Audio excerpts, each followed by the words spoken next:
Hello students, so both class 9 students মোক কৈছিল যে কমন কোৱেশ্চন দিব লাগে আসামিজৰ পৰা ইংলিছ অলৰেডি দিয়া হৈ গৈছে তো আসামিজৰ কমন কোৱেশ্চনৰ কাৰণে তোমালোকে এই দুখন পেপাৰ চাইছা মই দুখন মোস্ট ইম্পৰ্টেন্ট পেপাৰ লৈ আহিছো তোমালোকৰ কাৰণে যৰ পৰা কোৱেশ্চন বৰকৈ ৰিপিট হৈ থাকে ইয়াত দেখুৱা কোৱেশ্চনখিনি তোমালোকে প্ৰেক্টিছ কৰি যাবা আৰু এক্সামৰ কাৰণে সকলোকে অল দা বেষ্ট তো ইয়াতে চাইছা তোমালোকে 1 মাৰ্কৰ কেনেকুৱা ধৰণৰ প্ৰশ্ন আহিছে তাৰ পিছত লং কোৱেশ্চন কেনেকুৱা আহিছে গ্ৰামাৰ কি আহিছে তাৰ পিছত ৰচনা কি আহিছে এইখিনি যদি তোমালোকে চাইছা ভালকৈ তেনেহলে নিশ্চয় এক্সামত কমন পাবা তো এখন পেপাৰ আছে আৰু ইয়াৰ পিছত আৰু এখন পেপাৰ আমি ডিসকাস কৰিম তো প্ৰথম এখন চাই যোৱা তাৰ পিছত নেক্সট সেই পেপাৰখনো চাই দিবা আৰু ইয়াত থকা কোৱেশ্চনখিনি প্ৰেক্টিছ কৰিবা তোমালোকৰ এক্সাম ভাল হ'ব তো চাই যোৱা once again all the best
তো এখন আছিল এখন পেপাৰ এটা আমি যাম আমাৰ নেক্সট পেপাৰখনলৈ হেখনো ইম্পৰ্টেন্ট আছে ইয়াৰ পিছত তোমালোকে হেখন অকমান সাইড হৈ দিবা ইয়াত থকা কোৱেশ্চনখিনি চাবা কি আহিছে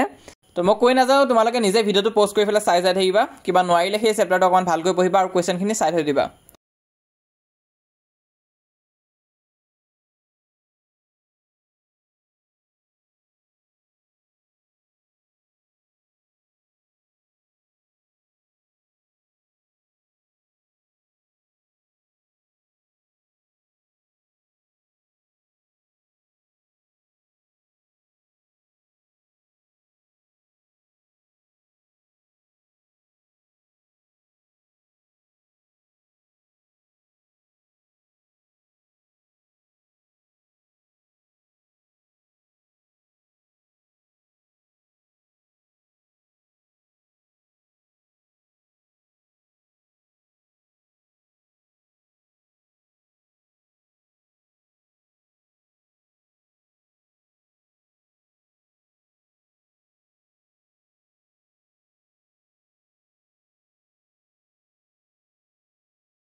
তো ইমান আছিল আসামিজৰ কাৰণে তো তোমালোকে যদি ইংলিছৰ কাৰণে কমন কোৱেশ্চন বিচাৰি আছা তেনেহলে এই ভিডিওটো চাবা ইয়াত ডাইৰেক্ট কমন কোৱেশ্চনখিনি উঠাই দিয়া হৈছে হেতু কাৰণে এই ভিডিওটো নোচোৱাকৈ নাযাবা এটো খুব ইম্পৰ্টেন্ট আছে তোমালোকে ভিডিঅ' চেনেলটো গৈ পাই যাবা তাৰ উপৰি আমাক WhatsAppত জয়েন কৰিবা যিসকলে এতিয়ালৈ WhatsApp চেনেলত জয়েন কৰা নাই সোনকালে জয়েন কৰা তাতো মই লিংকখিনি দি থৈ দিম তো লিংকটো পিন কমেণ্টত দিয়া আছে WhatsApp চেনেলৰ তাত ক্লিক কৰা আৰু WhatsApp পেজটো ওপেন হ'ব সেইটো ফলো কৰি ৰাখিবা তাৰ উপৰি Instagram পেজো আছে তাতো সাবস্ক্ৰাইব কৰিব পাৰা মানে ফলো কৰি ৰাখিব পাৰা কিন্তু মোষ্ট ইম্পৰ্টেন্ট আমাক YouTubeত সাবস্ক্ৰাইব কৰি থৈ দিয়া মই যিমান পাৰো তোমালোকক YouTubeৰ জৰিয়তে সহায় কৰি যাম